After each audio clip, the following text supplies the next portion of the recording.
Yo, what is up guys? Welcome back to the channel. Today I'm going to start a new mini-series where I start looking at some 1v1s, and I'm just going to go ahead, I'm going to go in depth here from each rank, bronze all the way to, Grand Champ or SSL. And my goal with every video is to give you guys tips so that when you guys go into your own 1v1 games, you guys can succeed, reach that next highest rank. 1v1s is a game mode that is notoriously known for being a good game mode to play in order to get better. But even if that is the case, it can still be a very frustrating mode to play, and I completely understand that. But hopefully by watching these videos, I'm going to give you guys a bunch of tips that you guys can use, and maybe 1v1s will be a lot more fun now than it was before. Alright, so for this video, I've got a couple replays saved up, and what I'm going to do is I'm going to go ahead, I'm going to open these bronze and silver replays. I'm just going to give you guys, if you're really low ranked for whatever reason, I'm going to give you guys a couple tips to maybe get out of those ranks if we're talking about 1v1s. So I'm going to go ahead and open this one, and I'm going to give you guys, if you're silver or bronze, I'm going to give you guys a quick recap of what it is you guys need to be working on or to focus on to get better. And then once I'm done talking about that, we can move into the gold game. So basically, if you're bronze, it literally doesn't even matter what mode you guys are playing. The matter of the fact is you're bronze. You're new. You are bad at the game. You do not know what you're doing. Rocket League, it's just one of those games where once you open the game up and you play it for the first time, it can be really addicting, really fun. So you want to play for hours and hours, keep playing over and over again. It's really fun. So the only thing you guys really need to understand is that Rocket League is a very unforgiving game, and that you need to practice almost immediately as soon as you pick the game up. So in order to have fun in Rocket League, you have to practice. That's just the way of life. You cannot basically, you can have fun while still be mad at the game, yes, but if you want to reach the next highest rank, you have to practice. You can't just sit here and just keep queuing 1v1s, 2v2s, or 3v3s all day and never train, never hop into free play, never use training packs. You can't do that. Otherwise, you're going to stay hard stuck forever. So if you guys are new to Rocket League, the key to getting better isn't playing 1v1s in this scenario. Yes, you can play 1v1s, it'll help, but you don't need to play 1v1s or 2s or 3s or any playlist of that matter, as much as you just need to go and hit free play. Hit free play, hit training packs, hit custom workshop maps if you have them. You just need to be hitting training. So quite literally, guys, if you were this low ranked, if you were this new to the game, all you need to do to get better quicker is to just hop in free play and touch the ball for 5 minutes. That's all you have to do. You don't have to do anything crazy. You just sit in here and free play and you push the ball around. That's all you have to do. And honestly, just doing this for 5 minutes a day is going to get you a lot further than if you just play 100 games of bronze 1v1s or 2s for 10 hours or 12 hours straight. That's not what you need. All you need to do is literally just play with the ball in free play for 3 or 5 minutes a day. It doesn't have to be a lot. You don't have to do anything crazy. Just literally just push the ball around. That's all you got to do. Alright, and then the first skill, if you're going to focus on 1v1s for whatever reason, you should be focusing on staying behind the ball at all times. I don't care what you do or how you do it. When you push the ball down the field, always make sure that you're behind it. Because what a lot of golds or silvers or bronzes tend to do is they'll push it, and then they'll drive past the ball and turn over it like this. And then they'll have to come back in again. And then, you just repeat the process. But if you guys are new and you're focused on 1v1s, just make it a focus and a priority that you're always behind the ball. I don't care how you push it down like this, like that. It doesn't matter. Just always stay behind it, right? Because when you can stay behind the ball like this, that means you can always 50 it. So if I'm here, I'm pushing the ball down, always stay behind it. As soon as someone wants to challenge me, I can just flip into them and then I can 50 them. But in the case where we failed to do this, so I push the ball and then, oops, I drive past it like this, on accident, then the whole backside of my entire field is open, and then my opponent can just, take a quick dribble and then just shoot on my net, right? So it's just really important when there's low ranks, you stay behind the ball all the time so that, if you need to, you can take 50. Also, one more note, if you guys are, again, this new, bronze, silver, whatever, you guys need to look up some settings for yourself because the default settings in the game are not very good. So if you guys can do yourself a favor, pick up some nice settings so that you don't have to guess about it and you can play comfortably and not have to worry about it. So if you guys need a quick setting check for me, this is what mine are. Boom, boom,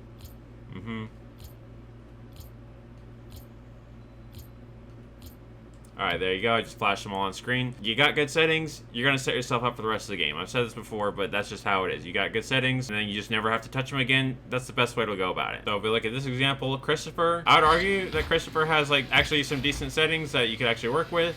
Right, I feel like this could be viable. But once we move over to Little Gerbo, well, he's using default settings, default controls, default everything, and his ball cam is permanently turned off. So quite literally, off the rip, Little Gerbo, because he's not looked at any setting videos, he hasn't changed his settings since he opened the game up, he is at the biggest disadvantage that he could possibly be at, just because he's neglecting having good settings. So honestly, when it comes to these like lower ranks, what could be the absolute difference between you ranking up and not ranking up, or you separating yourself from your opponents, is literally just information as well as settings. So when you're at this low rank again, you know, you want to take settings from people that you can trust or from other people who are better than you. And then as a general overall approach, just always be curious about the game. Always try to learn new things, you know, open up Discord, watch YouTube videos, literally do anything to educate yourself on how to be better at the game, and that's going to get you a long way. So for those of you trying to get better, I would say go ahead, play maybe 30% of the time, train for another 30%, and then maybe for the other 40% remaining, use that time to study and learn new information about the game. So I've went ahead and moved over to the silver game. This player right here kind of does what I was talking about earlier. He does a really good job making sure that he stays behind the ball the entire time. He doesn't have a lot of boost, but it doesn't matter, right? As long as he just dribbles behind the ball, just like that, you know, that's going to get you going at a good start for your 1v1 games. Also, I'd like to recommend that you learn some basic kickoff strategies or basic kickoff principles. In Alex's case here, you're going to do the most simple kickoff that you could possibly do, which is literally just to drive, boost, and then jump. Drive over the pads, boost over them, and then jump at last second. Perfectly good. Kind of works. Alright, so we look at Pest the Menace over here. Another good thing you guys should probably be focusing on is, because this is 1v1, you have a lot of space. Again, if we look at Alexa here, Alexa gives you all the space in the world. Look at that. She's like, oh, you have the ball. You know what I'm going to do? I'm going to go sit in net right here. I'm just going to plant my booty right here, and I'm not going to move. So what does that mean for you, Pest? Well, that means that you have all the space you could ever want to do whatever you want. But what you should not do when your opponent gives you all the space in the entire world to do whatever the heck you want, is to immediately throw it away. Oh, what a shame. That's crazy. It's like you had, I don't know, like 3 field full lengths of space to use. So here, all you had to do was just sit behind the ball and just dribble at a slow pace. That's all you had to do. But again, because he's silver, or whatever rank he is, he's like, oh, I'm going to hit super hard. And then, what has he done? He's just given up possession. So in the most simple of terms, you have the ball, and if you just literally took a soft touch to yourself and you picked up that boost, you could have kept possession and you could have got a 50. But here, you choose to throw it away, and then there's not much you can do with it. Luckily, your opponent whiffs, but I assume because this is silver, yep, nope, we're not gonna get the goal. So if we look at Alexa here, Pest is gonna go ahead, he's gonna whiff that. Alexa's gonna get a free touch. And all she has to do basically is just push the ball in front of her, which is not too hard. So if we look at Alexa here, she's going to go ahead, get free possession. Now, because she has a lot of boosts, which is all fine and dandy, she's going to go ahead and use a bunch of it, which I don't really mind. But once you get that supersonic trail, right about here, she gets a supersonic trail. You should not be boosting through the supersonic trail. It is a complete waste of boost. When you have your supersonic trail, you should stop boosting. I don't care how much boost is on the field or how much you have. You should just stop boosting because you can't go any faster and it's a huge waste. So a really, really bad habit that low ranks tend to do is, because they have so much space and boost on the field, they're going to go ahead and they're just going to boost through all the boosts, which sounds like a good idea, but it isn't. All right, so when you have your supersonic trail, stop boosting, just save some. All right, this is just super basic boost management. But once you have speed and you have a boost you can pick up, just save the boost for when you need it. You don't need to burn it as you go through the boost. It's not necessary. And maybe later down here in the series I'll get into why boost stealing and boost starving makes sense, but here it's really just a waste and you should be preserving it for later. So we move over here back to Pest here. Gonna get a little touch right down the challenge, and then this is a completely open net, but really doesn't matter because, well, this is silver. So he's gonna go ahead, try and push it, and then because he doesn't have good control over his car on the ground, he ends up whiffing it. Again, something you can work on. If you just play a lot of free play, you can work out that kink, but, you know, here we go. That's literally just an open net. Can't score it, whiffs the ball because, again, doesn't have good control, whatever. And then leaves the net open. Again, it happens. This is literally silver. You guys are bad. I don't know how else to put it. But more free play, more practice, work on your ground car control, then we can go ahead and start avoiding these mistakes. So at the end of the day, guys, whoever has the better kickoff and whoever does a better job of staying behind the ball is going to win this game. And this is a perfect example of this. Or Alexa, her kickoff was better and she gets an open net. She just plays behind the ball. That's all she has to do. So if you have a better kickoff and you do a better job of staying behind the ball at all times, and you take better 50s, you're going to win more games. So if for every challenge that you take in a 1v1, if you can have it play out kind of like this kickoff right here, right, where it just kind of like deads or doesn't really move a whole lot, and you cover your net, that's what we want. Again, if it's not your kickoff or your ability to stay behind the ball, and having basic 50-50 knowledge and basic understanding of 50-50s will also take you a long way here. This is something I wanted to showcase real quick with Alexa. So Alexa is not moving like hardly at all. Alexa has no momentum, right? She's standing still. She's not really moving a whole lot. She really doesn't have any momentum started at all. For Pest here, he has the boost. He has control of it. But the key here is that Pest the Menace, in 90% of the cases here, should have got this goal. And he does a good job here. Look, he's going to speed it up past Alexa. And that basically was open. But my point here is that if you are playing in a 1v1 and you are pushed up on your opponent's half and you're slow like this, all they have to do is just speed the ball up past you. What becomes at that point is that once the other player, once Orange Team here, once they reach max speed, and if they dust you and you also reach max speed and you can't reach them, then it's going to be an open net. Pest the Menace here will have reached max speed before you, and then in that regard, your entire back side is open. All right, so if we go ahead and look at Pest Menace here in Alexa, so Alexa has pretty much 0 momentum. So if I could give Alexa a value of how much speed she has about a value of 0 speed. But in terms of Pest here, Pest has a value of maybe about 30 speed. So if like 80 speed was like the max speed, Pest already has 30 to just on the go. And Alexa, maybe by the time that she's gone beaten, she only has maybe like 20 speed. And then by the time that she has 20 speed, Pest has maybe about like 40 or 50. It's a made up number, but my point I'm making is that Pest the Menace, because he has boost and he sped the ball up past her, this is literally just open and it's free, and that is because Alexa did not cover her behind. Alright, just gonna show one more mistake for this replay. So Pest the Menace, again, he has boost, he has ball control, but what's he do? He throws it away. So the problem here is that you have the ball. Literally just push it in front of you. That's all you have to do. But don't like do this where you like throw it off yourself, because if you throw it off yourself, you can't control it, and your opponent is going to beat you to the ball. So all you have to do is just get a soft touch. All you have to do here is just catch it. But here, he doesn't catch it, he panics, he throws it away, and then what happens? You give Alexa a free shot because you're failing to cover the ball, okay? So it's really not rocket science here, guys. Literally, it's just about always covering the ball. Cover behind you, and always cover the ball and the net, like cover the ball in a way that makes it so that you cover the net. That's really as simple as it is. So the determining factor of, okay, why did this goal go in? It's probably just as simple as you weren't covering your back. You weren't covering behind you, or you just weren't covering the ball in general, right? So here, you are not behind it, you can't 50 it, and your net is completely open. So you guys can see the correlation here, right? So when there's no player behind this ball to 50 this person, the player is missing. He's like, this is where the player is, and this is where the player needs to be to cover the ball. But when that is not the case, when the X does not meet the Y, in this case Pest isn't where he's supposed to be, well, what happens? No player, no 50 equals open, right? It's really simple as that. So as long as you can just stay behind the ball at all times, then that's all you have to do to have better defense. So literally all I'm saying is that if this was any other higher rank, that's literally an open net, and that's in every time, right? Because there's no player behind the ball to 50. We'll look at this one here again. So it's the same thing.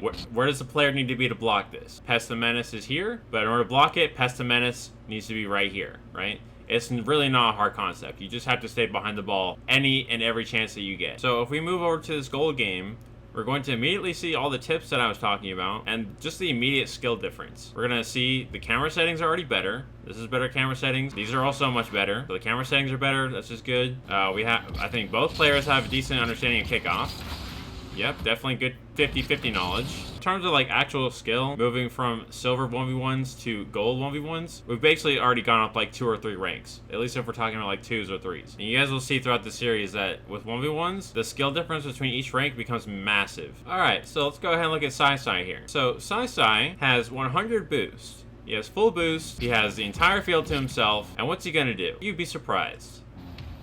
He throws the ball away. Isn't that crazy? That's insane. So this exact same example that I showed you guys before, you remember that other player, she just sat in net, kind of like this almost? Okay, it didn't quite sit in net. You know, never ended up pushing up, gives a bunch of space, you get the point. So to keep it very simple, all Sai has to do is just stay behind the ball. And when he sees that his opponent is like 10,000 feet away from him, so as you guys can see, this is Sai, and then this is DJ Casg. So you guys see the big gap right here? See Sai, you can see that DJ is like 10 million miles away from him. So what that should signal to Sai is, oh, he's not very close to me. So I still got time on the ball to cut him whenever I want to. But what does he do? He rushes it and then he just passes it off anyways. So this is why I say when you're in these lower ranks, if you just keep the ball close and you take a good 50-50, you're probably gonna win this, all right? But again, because you rush it, because you throw it away, you're gonna lose the ball, and then you're allowing your opponent to cook you because you're giving them all the time and space for them to do what they want. You know, that doesn't really make sense in this game, right? To literally just be like, oh, I have the ball, I I can do whatever I want, but of all the 1 million options that I have, I'm just gonna pass the ball to you because you're my favorite opponent. You can just have the ball, do whatever you want with it. I don't want the ball. Honestly, I don't even want to win this game. Rocket League is dumb. And then if I move over here to DJ, we're gonna see that same thing I just talked about. So he gets a bad touch, he puts it to the corner, and then what do we see here? We can see now that DJ is over here, and that's Sai shooting on your net. So why was this goal scored? It's very simple. We already talked about this. I told you guys, if you fail to sit behind the ball, period, then the net is open. So DJ's here, but in order to save the ball or 50-50 it, he needs to be here. But because he doesn't meet the requirements to cover the net, guess what?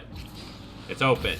So I'm just trying to show you guys how your failure to stay behind the ball at all costs, right? What does that look like? It looks like this. You off to the side and then not properly covering your net. And then guess what? It's in. So if I look at DJ again, DJ has now got himself free ball possession. He's behind it, getting some good touches, good. But then he just flips, right? Now, that's not terrible, but you have to understand that there's no threat here, right? There's no threat, nothing. You're good. So you really don't need to be panicking here. And the only reason that you're doing this is because you're panicking. So because you panic, you're probably going to end up giving Sai a free touch. There you go. So all you have to do here in this situation is just be calm. Just chill out. You got the ball. You can 50 it whenever you want. You have advantage here. You just be patient and drive as necessary. And don't panic the flipping, right? Don't do the panic flip. Then you'll be chill. So if I move back to Sai again, example where we get a 2-for-1. So not only does DJ outspeed him, but Sai also fails to stay behind the ball. So I'll show you guys what I mean.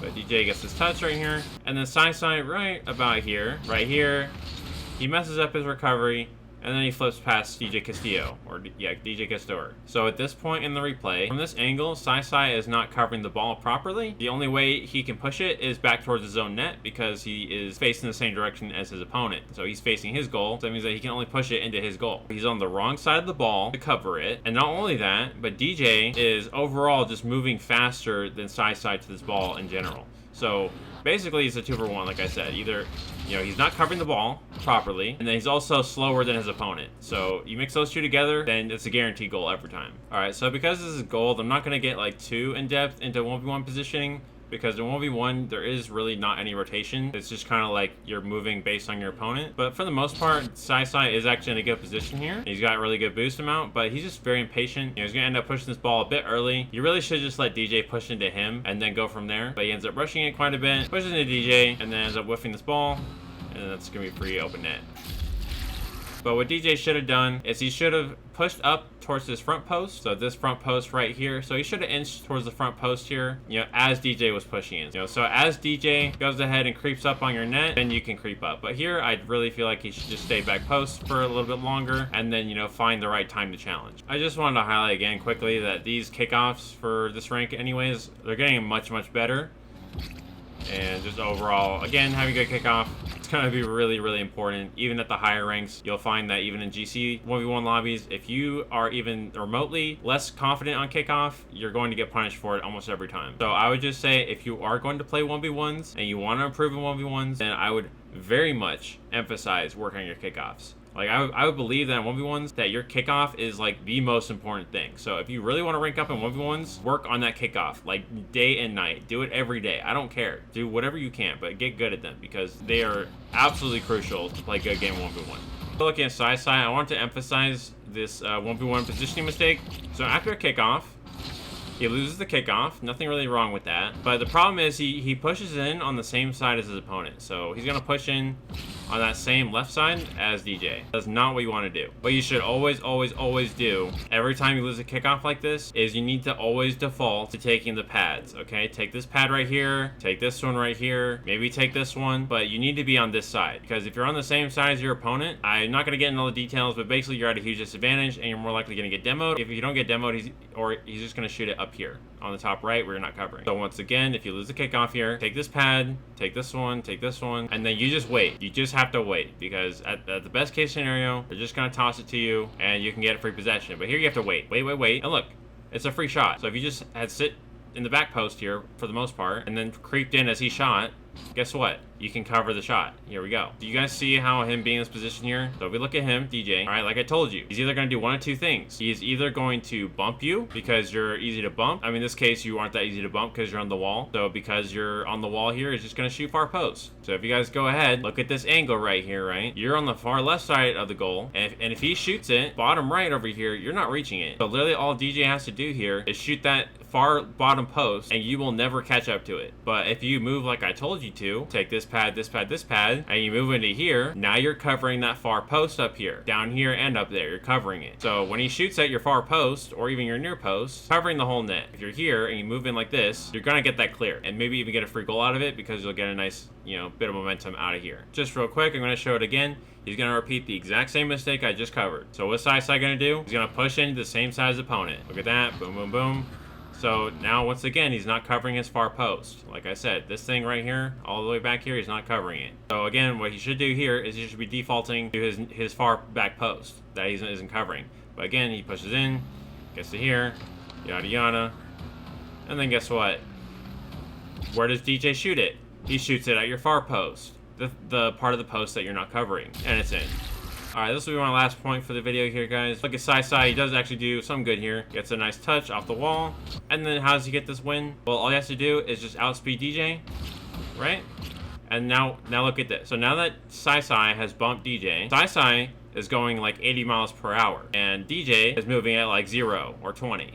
Right? So he's super slow and he's super fast. So if you can just outspeed your opponent, throw it past them towards the goal, and you create this huge speed difference between you and your opponent, SciSci is going literally supersonic and DJ is barely even moving. So if you can create that distance or that gap in terms of speed and having control of the ball, that's going to take you guys a really, really long way and it'll probably get you a goal. Alright, you guys, that'll be about it for today's video. If you guys found this informative or helpful in any way, please let me know down in the comments, leave a like or something. But yeah, that'll be about it for today. See you guys.